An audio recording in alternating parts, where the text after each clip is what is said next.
responded. We stayed there until Mayor Bash responded. Say that again. We stayed there until Mayor Bash responded. We stayed there until Mayor Bash responded. We stayed there until Mayor Bash responded. You see, when we first got there, David had a full stomach full of food, and there weren't shops. There weren't 7-Elevens near the Getty house. So he was getting hungry, but he stayed with me for about 3.5 hours, 4 hours, and we negotiated with the mayor. And we asked her for some simple things. Just call a press conference.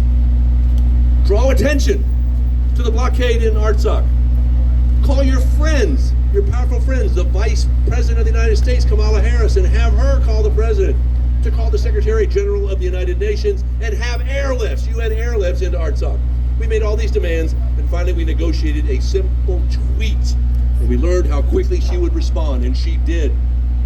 But I warned her.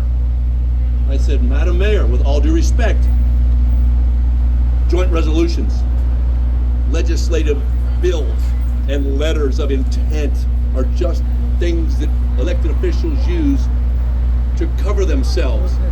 But it's blah, blah, blah. You give us blah, blah, blah, we're going to come back again. It's been 7 months since we made that demand on her, and she gave us blah, blah, blah. Well, now we are asking one person she mentioned during that protest that evening. She said, well, Mr. Bush, let me just tell you, I stand with my constituents. I stand with my Armenians.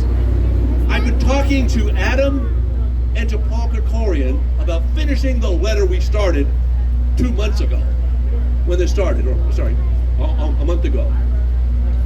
And they delivered that in 45 minutes. That letter meant nothing. She mentioned Adam Schiff because Adam Schiff is now up the food chain from her. He is a United States congressman, and she has come back down to be mayor. Well, now Adam Schiff wants to move up again. It says right here on this Burbank block tower marquee, Congressman Adam B. Schiff. His office is somewhere up there. This is Adam Schiff's office. That's why we've come here. Okay. He wants to run for the United States Senate, and he wants you to vote for him. Well, let me tell you this. If he does not respond to our ardent requests, we're not leaving here tonight. We're simply asking him. We're strenuously requesting. We are making subtle demands, and they're very simple demands. We want Adam Schiff to use his Twitter account just like the mayor did.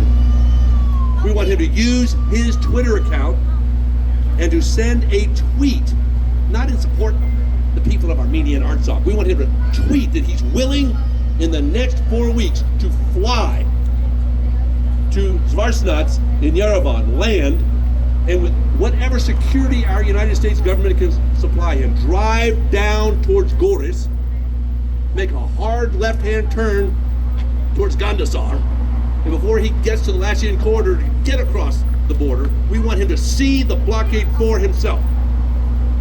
We want him to raise the level of attention that is necessary so that other leaders like him will end this thing. We want him to open the blockade. Now, if he doesn't do this, then there will be more protests. But we're here tonight. So we asked him a second thing that he can deliver right now. We've asked him a second thing. The first is to make plans to travel to Armenia. The second, we've asked him to call a nationwide, a national press conference. He can do it in Washington, D.C. by the Capitol. He can come right here and do it if he wants to. He can do it City Hall downtown. I don't care where he does it, but it needs to be a national press conference with all the major news services. And he will have that conference with select leaders from the Armenian diaspora to discuss how he has plans to begin airlifts now. We're going to send him there in 4 weeks, but if he can't do anything between now and then, we are going to have him at least start sending 130 cargo planes, C-130 cargo planes, full of humanitarian aid, whether they're painted white with the United Nations, painted green for the United States, or painted sky blue pink from Mars. I don't care. He just needs to do something. It's been 7 months. And if he doesn't respond, in about 11 hours from now. We're going to blockade that door. So when his employees come here tomorrow morning, they're not going to be able to get into work. And if they start crying, my lunch is going to get hot. I need to get to my refrigerator. No, excuse me. You're not going to be able to get into work today because we are blockading your access to this door, to this building, the same way that you are allowing Aliyev to block the Lachin corridor.